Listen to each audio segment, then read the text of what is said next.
Good afternoon, everyone. This is Therese Brown at the Association of Catholic Publishers. I am pleased to welcome to our session today Ken Brooks from Treadwell Media and David Marlin from Metacomet, one of our ACP associate members, to talk about the very important issue of cybersecurity. A few notes before we begin. I am going to hand over control of everything to Ken and David, and they will guide you through this session. But you do have a few means with which to communicate with the speakers as well as me. So let me point your attention to that. You can ask questions and answers using the Q&A feature on your screen. Feel free to use it at any time. I will be monitoring that during the session, and we will handle any questions at the end. And if you have something important or something you need to let us know, something regarding the content or something just regarding the technology of what's happening in front of you, please use the chat and contact me directly, and I will see if I can solve that problem as quickly as possible. So without further ado, I am going to let Ken and David take over. Ken and David, it's all yours. Well, thank you. Thank you. I'm looking forward to talking to everybody about a topic that's very important and certainly of great interest, and we'll get into shortly a little more reason about why it is of so much interest. So my name is Ken Brooks. I've held just a variety of leadership roles in trade and educational publishing companies. I've dealt with cybersecurity preparation and response, both internally and at vendors. As an advisor, I've counseled companies on how to be prepared for cybersecurity incidents. I've talked with CIOs and CISOs, Chief Information Security Officers, at many of the largest publishing and printing companies about these topics. Through this experience, I've developed a strategic perspective on what you should be looking for and questions you should be asking from your IT personnel. There's a huge amount of information out there, but as an executive, the question is how should you be approaching it when it's only one thing out of many that you must be paying attention to? David? Yeah, thanks, Ken. So my name is David Marlin. I founded Metacomet Systems back in 2000. I've been in the publishing industry since 1998. I started as a technology consultant, and I had the good fortune of working for hundreds of publishers over the years, from the biggies, Penguin Random House, down to small independents with just a couple dozen titles. And so while Ken brings the strategic view of security, I'm happy to bring a tactical perspective today. I oversaw Metacomet's rigorous security certification over the last year, and implemented the specific measures that Ken will be discussing. I also bring the perspective of having worked with hundreds of publishers of all sizes. So what will we cover today? Today we're going to answer 4 questions. After this, you'll have an initial framework to think about your security. So the 4 questions are: what is the problem around security? Why should you care? What protections are available? And what can you practically do? So as we go through the presentation, I encourage you to please put any questions you have into the question section of the GoToWebinar control panel. And we'll take those up either during the presentation or at the end. So why don't we begin? What is the problem? So, ransomware, that is one of the biggest current cybersecurity issues. Approximately 37% of global organizations in 2021 reported being a victim of ransomware attacks. The FBI is showing a 62% year-over-year increase. And since 2020, there have been more than 130 different ransomware strains detected. And that problem is accelerating. When you further consider that not all the victims of ransomware attacks report that they've been attacked, the statistics are even scarier. And in some of the articles that I've been reading recently, it appears that small and medium-sized businesses are being increasingly victimized by ransomware, since they'll have money to pay the ransom, but often they're not as well protected as the big companies. And ransomware is really only just one facet of the cybersecurity problem. Data breaches are another. Many of the largest companies in the world have been hit with data breaches. And this is alarming for many reasons, one of which is that individuals often reuse passwords across accounts. So if one of your customers, one of your suppliers or employees has been compromised in one of these breaches, chances are they're using a similar password for your applications. One client that I was talking to found the names of all of their senior executives on a list of individuals whose passwords had been compromised from the attacks.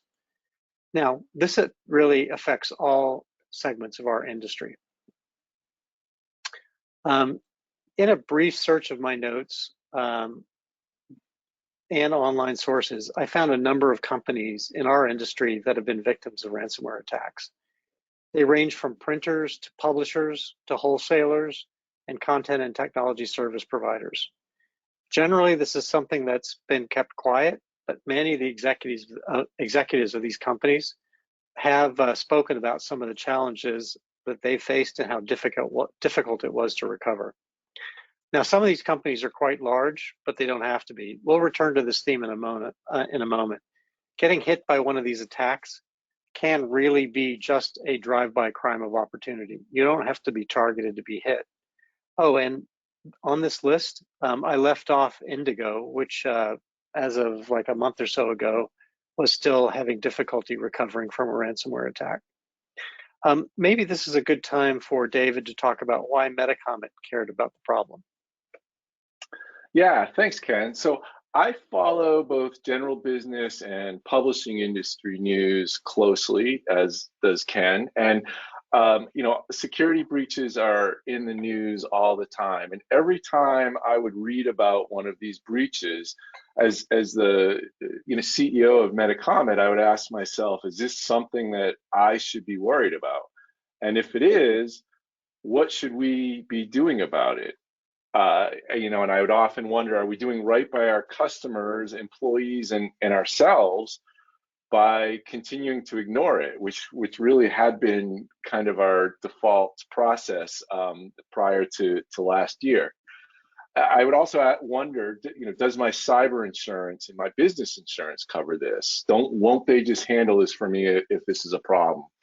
I had no idea what it took to secure an organization.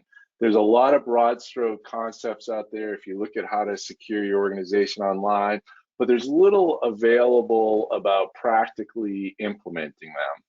And it's really hard to understand which of these concepts we should really be paying attention to, which of these security issues we should really be paying attention to. So what was the problem for Metacomet? And really it boils down to, we knew there was a lot that we should be doing, but we didn't know exactly what it was. So why is it, Ken talked earlier about the issues, some of the statistics, but why is this something that we should all be caring about? So with that, I'm going to hand it back to Ken. Yeah, let me jump in here. As I mentioned, this is often a drive-by crime of opportunity. This is some actual information from a client. The client was a medium-sized printer who had experienced a ransomware attack a good number of years ago, and in response had implemented fairly stringent cybersecurity measures. One of these measures was a comprehensive scanning of emails. On the right here, you can see a report of what's been going on with their emails over a period of time. And while I'll talk more about this coming up, emails are a major source of phishing attacks. And as you can see in this case, the number of dangerous emails far exceeded the number of clean messages that were coming in. Now, all of these emails weren't necessarily phishing attacks, but at minimum, they represented distractions to the employees from doing their daily work. Another popular attack is a drive-by ping on your network ports. At the bottom, I have a screenshot of one of these reports showing requests over time. If you think about this, this is like a burglar just walking around houses, trying doorknobs. But this is high volume and it's automated. Once an opportunity is found, then that burglar passes the opportunity on to the next level to see how it can be exploited. So let's transition back to David. Great, thanks, Ken. So why did we care? Why did Metacomet care? What led us to make the call to spend virtually all of 2022 focused on security? So first was our business and our people. Dozens of people depend on us at Metacomet for our livelihood, and we have a responsibility to them to run Metacomet well. Obviously, if something substantial were to happen to us, it puts their livelihoods at risk. Our customers, almost every publisher pays royalties, and however they do it, whether it's an Excel or a dedicated royalty system, there's lots of sensitive data involved. So when, my expertise is in royalties, and so when it comes to royalties, that data includes all the contract details that you have with your authors, all of your sales and revenue information, all of your author contact information, all of the payment information to your authors. So that's all at risk. And also royalties are mission critical for publishers, and they need a company that they can trust. A royalty system outage would be devastating. A lot of our customers wait till pretty much the day the royalties are due before sending them out. And if on that day we were to get hacked or that week, they wouldn't be able to send them out, and they would be at risk of missing their obligations. Very closely related to that is our reputation. And there's a couple aspects to this. One is we want to create a positive impression, and be sure that we're letting everybody know that we're taking these security issues seriously. And of course, I don't want us to show up on that list that Ken just presented, because obviously that creates some brand damage. Another reason that we cared was our stress levels, and personally, just the uncertainty. Again, as I mentioned earlier, every time I would read one of those articles, I couldn't help but ask myself, are we at risk? Are we doing the right things to prevent ourselves from being hacked and from becoming a victim of these multitudes of cyber crimes? And the threat just seems to be increasing constantly. And I know most businesses share some, if not all, of these concerns. Now, is this realistic? Are these real issues? So to address that, I want to tell you a story of something that actually happened to me. A few years ago, just a little while before COVID, my COO and I we took a big trip to Europe to visit all our European customers. And we were taking a train from Amsterdam in the Netherlands to Eindhoven, another city in the Netherlands, to visit a customer. And it's about, I think if I recall correctly, it was about an hour and a half train ride.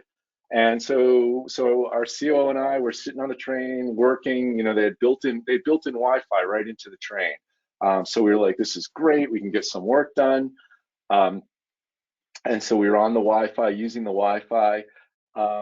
About a month later, our controller got an email from me. It was actually from my email account saying, please wire $50,000 to this account. And it gave a legitimate reason why she should do that. She responded to me and said, is this legit? And I apparently responded to her and said, yes, absolutely, send that money ASAP. Well, fortunately, she never did send that money. And what happened was, during that trip on the train, we isolated it to that train ride, we were subjected to what's called a man-in-the-middle attack. So someone had intercepted our communications with our email through the Wi-Fi, because we weren't using what's called a VPN, and we'll talk a little bit more about that. So someone was able to access our credentials. They were able to log into our email system. We used Microsoft Office 365. and they were able to actually send emails directly from my account. And they had set up a filter so that any emails from my controller that mentioned the word wire transfer were automatically forwarded to them, to the hackers. So they could then log back in if she wrote back and respond from my account. So it was coming from me as far as our controller was concerned, and tell her, yeah, it's all legit. So this is a real life story, and these kind of things, you know, these vulnerabilities are all over the place. So that's just an example of what can happen when you're not vigilant. Fortunately, due to controls that we in our bank had in place, nothing, you know, we came yay close to sending that $50,000, but fortunately, we never did. So that brings up the question now of the, you know, I mentioned at the beginning we're going to be answering 4 questions. So the next question is, what can be done? What can you do as a business and as an individual to protect yourself? And so with that, I will hand it back to Ken. Thank you. Hey, just curious now. So, do you use a VPN in these kinds of situations now? Yeah, so because of that, well, really because of that, but now also because we're a secure organization, everyone who is not using Wi-Fi in our office or in their secure home offices has to use a VPN. And what the VPN does is it encrypts everything coming out of your computer and coming back into your computer when you're on the Wi-Fi. So what that does is that protects. So if someone does intercept it, it's all gibberish to them. So it provides, and it's a very important thing for people to use when they're using public Wi-Fi, is to access a VPN. And getting a VPN is really simple. We subscribe to a service called NordVPN. I think it's like $100 a year per person. And anytime I was just on the plane doing emails last Friday, I always use a VPN now when I'm on a public Wi-Fi. That's good advice. Yeah, good advice. I do the same thing, except when I'm in a known situation or using my phone as my connection. So what we've done here is we've put together a bunch of words into a word cloud. Security has many dimensions. The question is how does anybody in the security field not know what to do, or how do they know what to do? It's really just not practical. It's just too overwhelming. The vocabulary alone here is terrifying.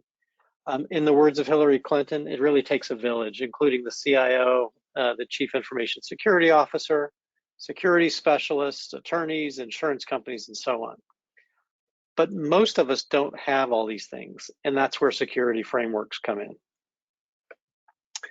So these frameworks provide guidance on how to set yourself up for a secure environment and go into all the considerations that you might overlook when you're dealing with the word salad of potential issues and solutions. I've listed a few of them here. There is a booming business in frameworks and cybersecurity training. David will get into the specifics of what Metacomet did to get SOC 2 certified, but let me briefly talk to you about how the AICPA organizes its SOC 2 framework. SOC 2 focuses on 5 areas: infrastructure, organization, product, procedures, data, and privacy. And within each area, there's just a plethora of detail. We'll skip over the detail here and just get back to Metacomet's adventure in implementing SOC 2, but we'll talk more about this in the next few minutes. Yeah, great. So just before I get into this, I just want to give everybody a reminder, if you have any questions, please put them in the question section and we'll make sure to address them at the end or as we go. So practically, as Ken mentioned, we decided to follow the SOC 2 framework, and it requires companies to have a series of well-defined enforceable controls. We chose SOC 2 because it's pretty much the standard security framework here in North America. In other parts of the world, you'll see ISO 27001 is common, and that's also highly regarded. So in order to become SOC 2 compliant, we had to implement 19 policies which cover those 5 dimensions that Ken just mentioned. Each policy in turn goes into great detail about what we are to do and what we will do if issues arise. So what we need to be doing to prevent issues and what we will do if issues arrive. Here are a few of the big ones that are on this slide. So you have information security, access control, physical security. You need to have an incident response plan. You need to have a code of conduct. You have to have security around your hiring and dismissal practices. I'll also take this moment to mention, so a lot of times you'll see SOC 2, there's 2 main types. There's type 1 and type 2. Type 1 confirms that you've identified the controls you want to have in place, but that's pretty much the limit of type 1. Type 2 confirms that you're actually following those controls over a period of time. To do everything is really quite intense practically, and perhaps beyond the capabilities of many companies. There are dozens. So among those 19 security policies, they specify dozens of controls that need to be continuously monitored. We here at Metacomet have 80 security controls that we have to continuously follow and monitor. And that, again, as I've said, is really just overwhelming. So that brings up the question of what can you practically do? So what do you do to get started? I'd say if you're highly interconnected with customers and suppliers, you can use a framework and go for certification. That's what Metacomet did. You'll be able to point to your certification to demonstrate to customers and others that you're on top of things. You can likely use this for brand enhancement if your customers are sensitive to security issues, and most of them will be, even if they aren't now. At the same time, it's complex, it's expensive in terms of both dollars and resources. It requires considerable ongoing effort. The other approach is to follow best practices recommendations from leading organizations and experts.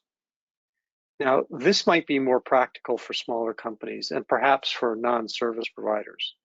It's certainly less expensive, but at the same time, it requires a level of accountability that you've considered all the angles and have plugged the holes.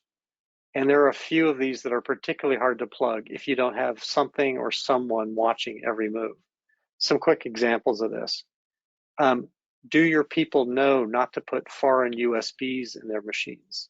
So if they find something, a standard thing to do is to use that as a Trojan horse. The employee sticks it in the machine to see what's on it, and before you know it, your entire network is infected. Do they know how to recognize phishing attacks? I've been through many different security trainings, and every now and then one of these gets passed, but generally there are a lot of signs that the email is not what it's supposed to be, but they're getting very good at fooling people that even have gone through all of this training. Do you have any out-of-date computers or software around that are running software that you just can't get around to upgrading or replacing? I can't tell you the number of publishers that I've talked to that have, oh, this accounting or forecasting system or whatever it is, it was invented by this guy, 15 years ago. It's running on a Windows 2000 computer under a desk somewhere. Those particular environments are particularly susceptible to infection. All of the hacks are known in those systems, and the software just isn't being upgraded or isn't being maintained anymore. So it's very dangerous. And of course, there is are all of your ports closed? This has been the source of many of those attacks that I mentioned earlier on. So with either of these options, you really want to consider a couple of approaches. Either way that you go, you're going to need help, and you'll likely need both consultants and a security platform. If you're a large enough organization, you may well be able to afford a chief information security officer and staff to manage security. As a smaller organization, though, a part-time service provider to work with, your IT lead or your CIO, if you have one, may be sufficient. Either way, it's good to have a security platform that can help you monitor your compliance. You can use the platform to test most of the commonly open doors for attackers to enter, and the good providers are constantly updating their capabilities as new threats are identified. What this does is it automates most of the process, gives you reminders and monitoring. It makes auditing cheaper and easier. It hooks into other systems like payroll and development, and it kind of does the worrying for you. As we were preparing for this presentation, David and I were discussing the pricing of these platforms. He'll have more to say about this, but when you think about it, a $10,000 to $20,000 expense per year is a very small price to pay for what would happen if you're out of business for a few weeks or a month. Here are some of the gotchas to watch out for, though. When you're implementing the platforms, you really need to keep an eye on unforeseen costs, including cost of development for integration, software changes, and upgrades. Also, there will be a cost associated with rectifying all the problems that it identifies. You can't just ignore what it's finding and keep putting it off. Now, it will require resources to do this. These platforms usually aren't nearly as cookie cutter as they might lead you to believe. They need an owner. That's someone within the business to monitor and ensure compliance. And they may end up messing up some of the things you do as a normal part of your business. David can talk about cookie blockers and marketing data as an example of this. Let's take a look at how David addressed these issues. Yeah, so we use a platform called Vanta, an automated security platform, because it really just didn't make sense for us to have full-time security operations people. We weren't a big enough organization to be able to justify that expense. And so we decided to go with an automation platform. And here's an example of how it works. So our HR system, so this screen that we're looking at gives us real-time, just simple view of what our security compliance is.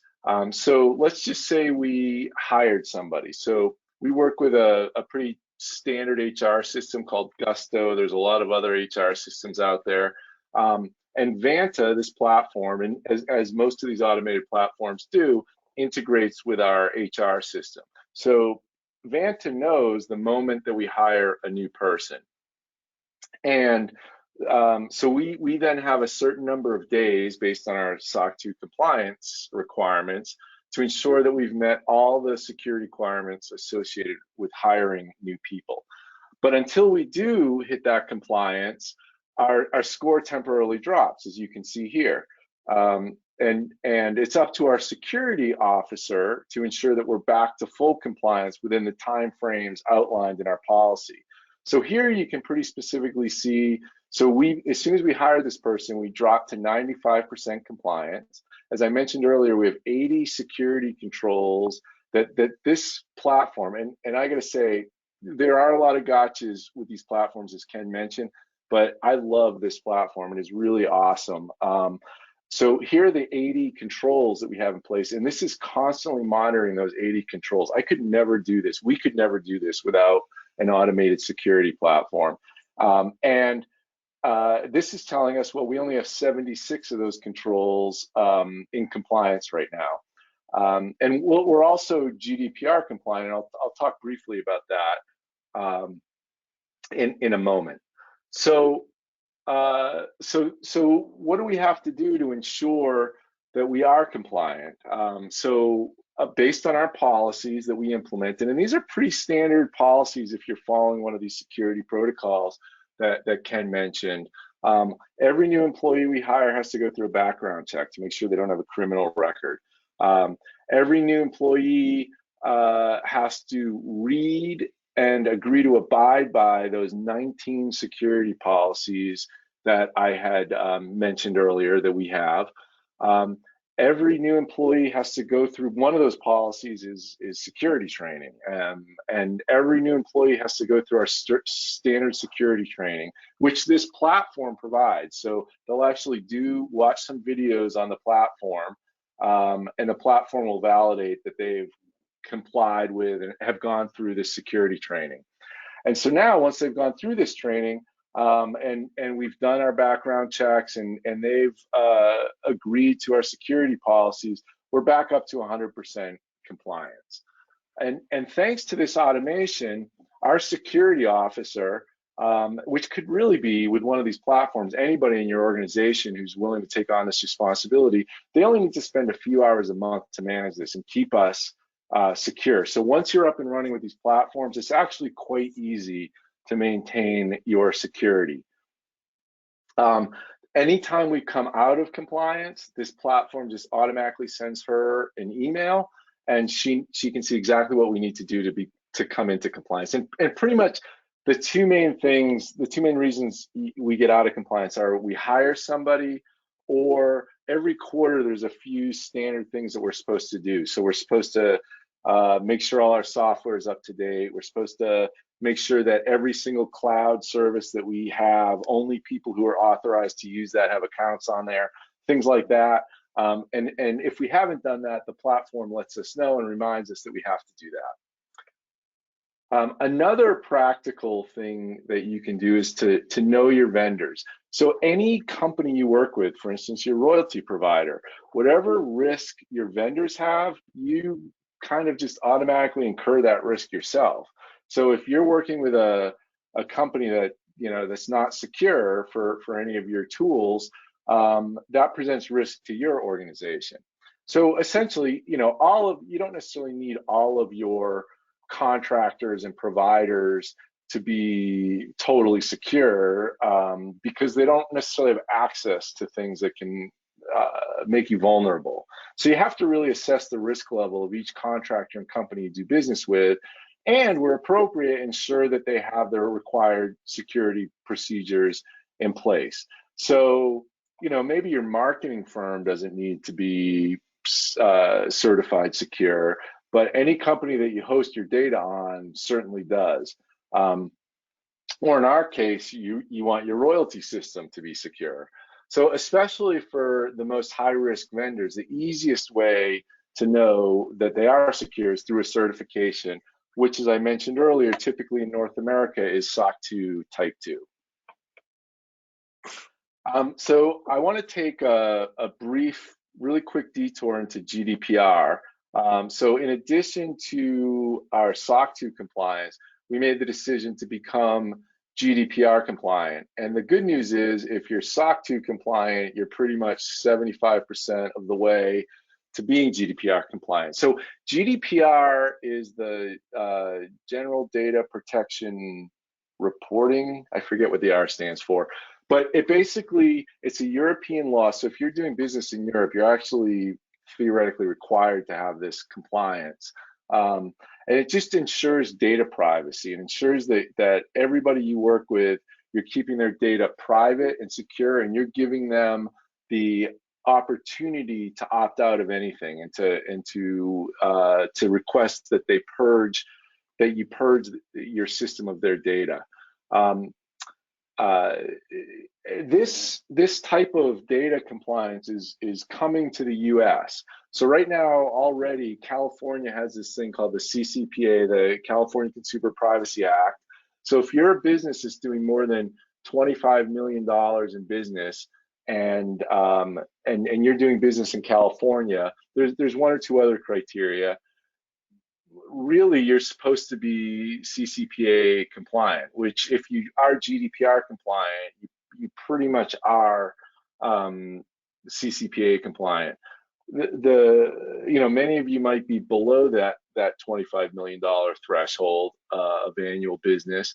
But the important thing to realize is based on my recent research, there's 15 other states that are in the process of considering and implementing data privacy requirements. So just something to keep in mind that this is coming. And again, if you follow one of these security frameworks, you'll be well on your way to being data privacy secure too. I want to talk a little bit about cyber insurance. So both Ken and I agree that cyber insurance is good, if not critical, to have.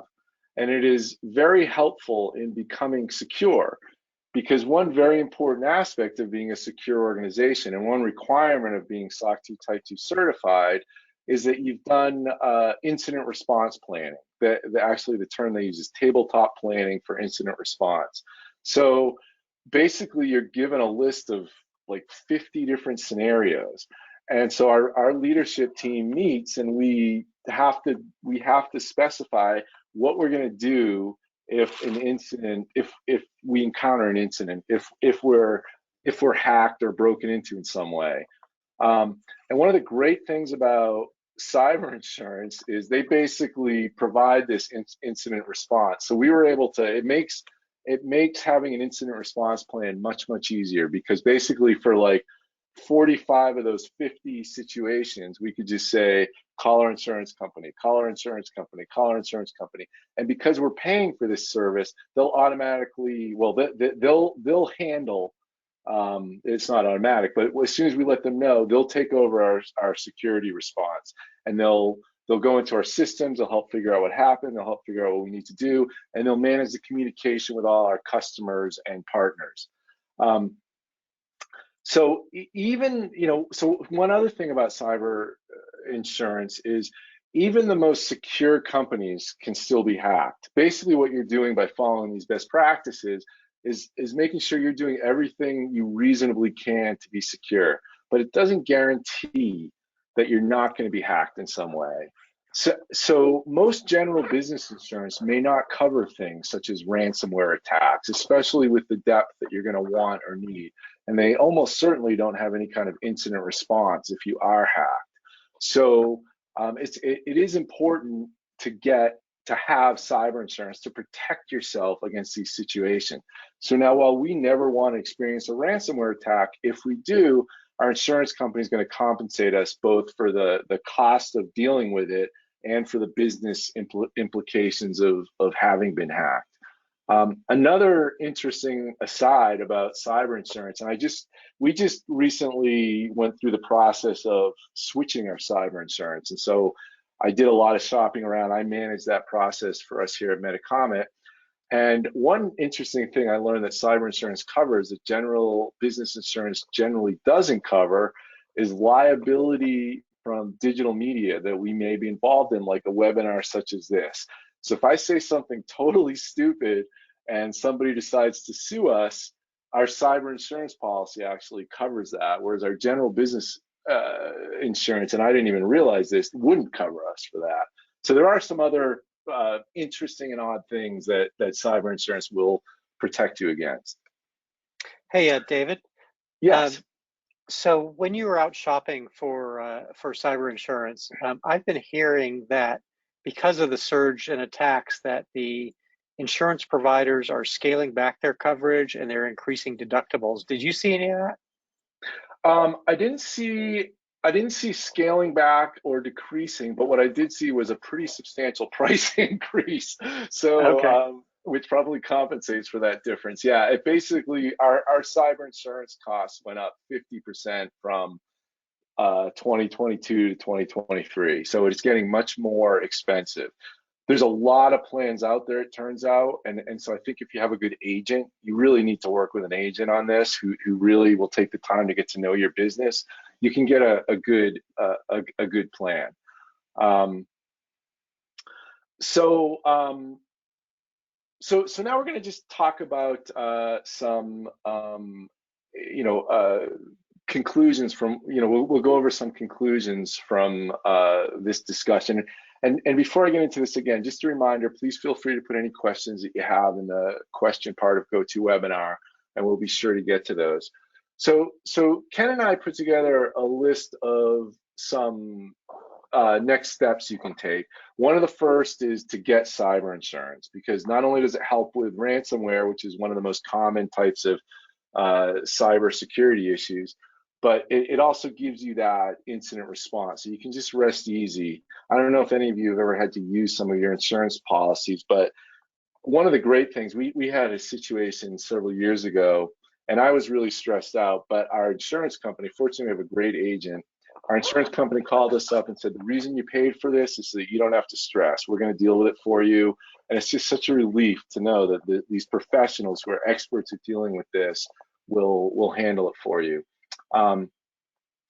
You'll also want, I love the analogy that Ken used. It's kind of like someone knocking, with the ports. It's like someone knocking or going to every door in the neighborhood and seeing if you left your door unlocked. So you'll want to start using having periodic scanning and of your ports and voluntary penetration testing. Hiring someone to do the penetration testing can be a little expensive, and I'll go into the costs in just a minute. But you'll get really valuable insights from what they discover, especially if you have any custom systems that are open up to the world. So early last year, as part of our security certification, we did pen testing, as it's often called, on our royalty platform, on our author portal, and on our sales aggregator tools. Those are our most common, those are our three main tools, and they're all open to the world. Anybody can not log in, but can go visit those sites. Fortunately, they didn't find any critical vulnerabilities, but they did find 5 issues that were classified as high risk. And so that was a little bit concerning, but that's why you do these pen testings. We had thought that our system was secure. We have really top-notch developers. We thought we'd been paying attention to security, but these pen testers who are really just kind of professional hackers, they found these 5 vulnerabilities. And so once we found them, we quickly fixed them. And this is, Ken mentioned earlier that, this is one of those hidden costs, because if you go through the process of becoming secure, you will find issues and you're going to have to address them. So, we had to have our developers kind of put other stuff aside for a month or two while we fixed these.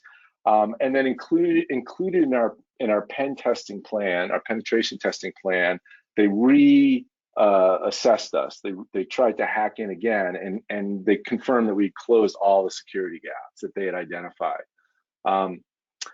If it's not already clear, as Ken mentioned earlier, make sure that you've implemented email filtering and moved all collaboration tools to the cloud as much as you can. So think about Google, Office 365, Amazon AWS, using Dropbox to store your data.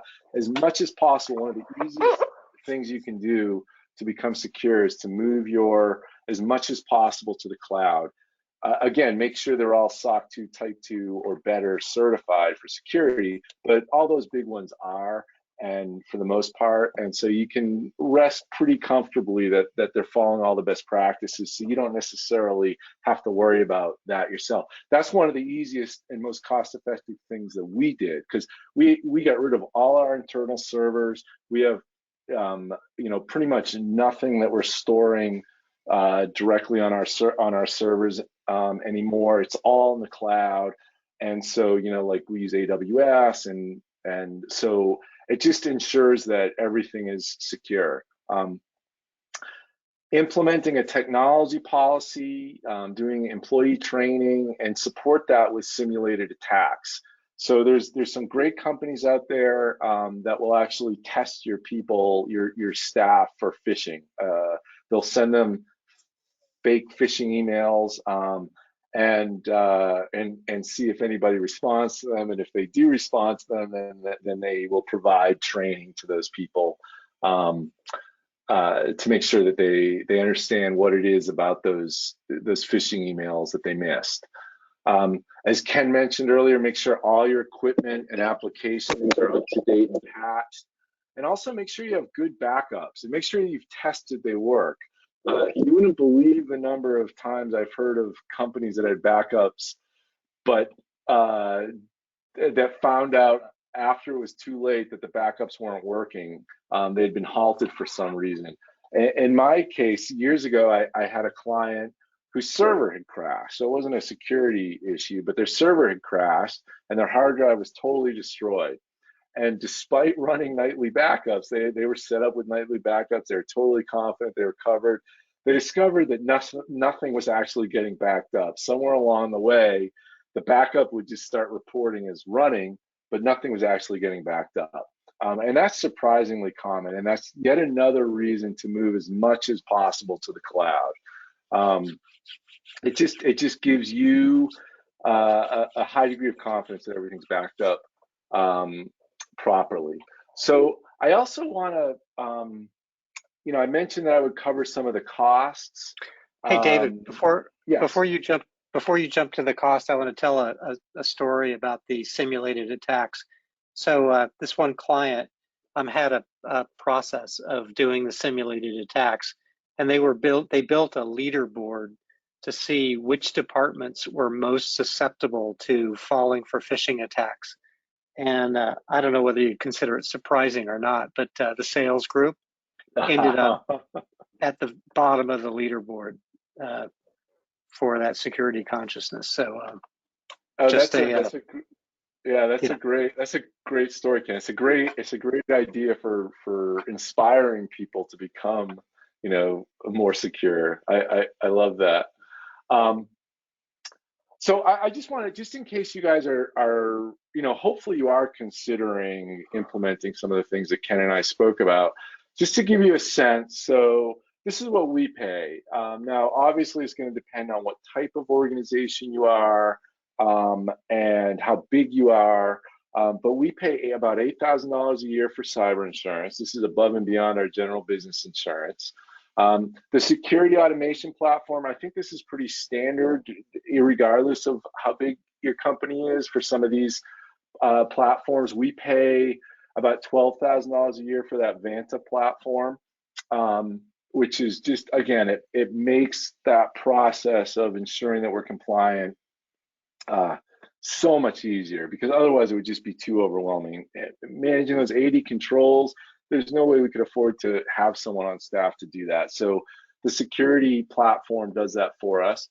The pen testing, it can range. Ours costs us about $3,000. I've seen prices of $5,000. I think it depends what you need, but that's about what you're looking at to have someone do penetration testing. And then if you want to become certified, it costs us about $10,000 a year for an accounting firm to an independent accounting firm to verify that we're following all 19 policies and that we have all 80 controls are being monitored and managed. And I've seen costs well into the 20s, $40,000 for these audits. But one other great thing about using one of these security automation platforms is it makes it so much quicker and easier for the auditors to check on you, that the price goes way down for a security audit. So so these are some of the costs that we incur, just to give you a general sense. And as Ken mentioned earlier, compare this to the cost of being out of business for a month. That would be devastating to us, as I'm sure it would be to pretty much any company. So I look at this as a sort of a required cost of doing business. So I'll hand it back to Ken now. We've put together a few resources that you might find valuable. Yeah, let's jump to that. So the first off, on that point about, is this too expensive? You wouldn't hesitate buying business insurance. You don't really hesitate in spending money to keep your systems infrastructure up to date. This, unfortunately, is just another cost of doing business that will continue to be there.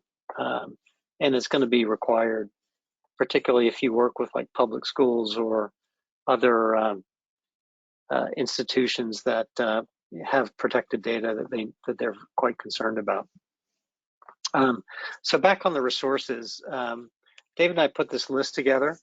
One of the first things to do is to get cybersecurity insurance. It will help with the ransomware exposure. But you'll also get the incident response and periodic evaluation of your capabilities, of your security initiatives.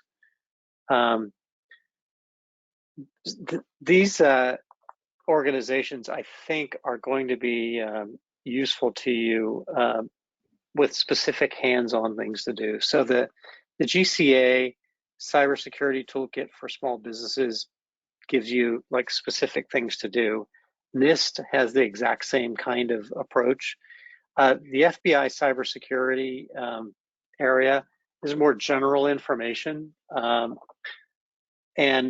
it's kind of interesting to read, and they keep statistics on like the number of attacks and things like that, but you're not going to get as much detailed recommendations as you would from the GCA or NIST. Then I've listed a few other companies here. KnowBe4 is just a great supplier of security training for employees. They do the simulated attacks as well. CrowdStrike is known as a very, it's expensive, but it's a good way to prevent denial of service attacks and remote monitoring of all of your endpoints.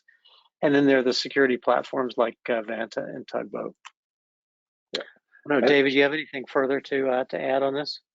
No, I think this is a great list. There's a lot of security platforms out there. These are just a couple of the lower priced ones. Some of these security platforms, which are probably more appropriate for larger organizations, can get pretty expensive. But I did a lot of shopping around, and I decided on Vanta, and I'm really happy with that choice. And again, as Ken mentioned earlier, they're going to quote you. So a couple things: make sure you negotiate with them. So they might say it's $15,000. Ask them for a discount, and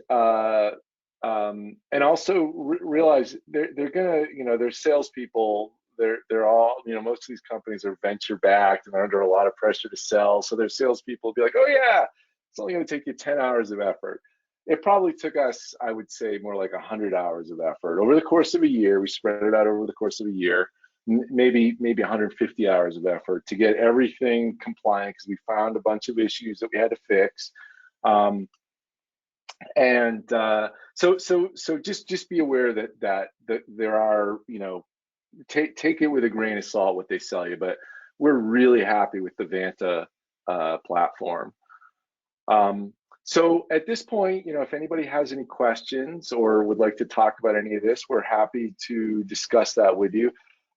We've also put our emails up here if you want to reach out to us directly. Ken specializes in a lot of this stuff. I'm happy to answer any questions you have as well. So please reach out. And at this point, I think we'll see if anybody has any questions for us.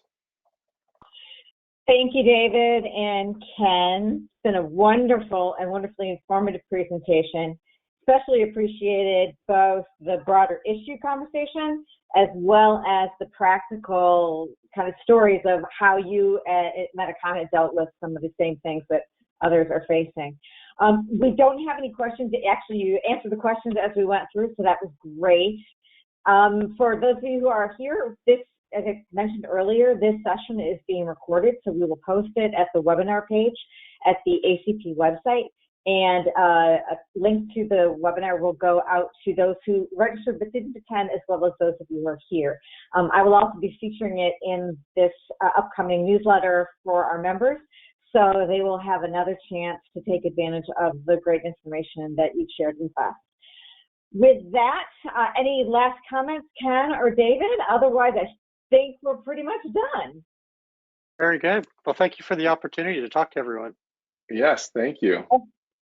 And thank you. It's been extremely informative. Those of you who are members and are listening on, we will continue with our webinar series throughout the rest of the year, so please pay attention to your newsletter and visit the website for more information as those webinars appear on our calendar.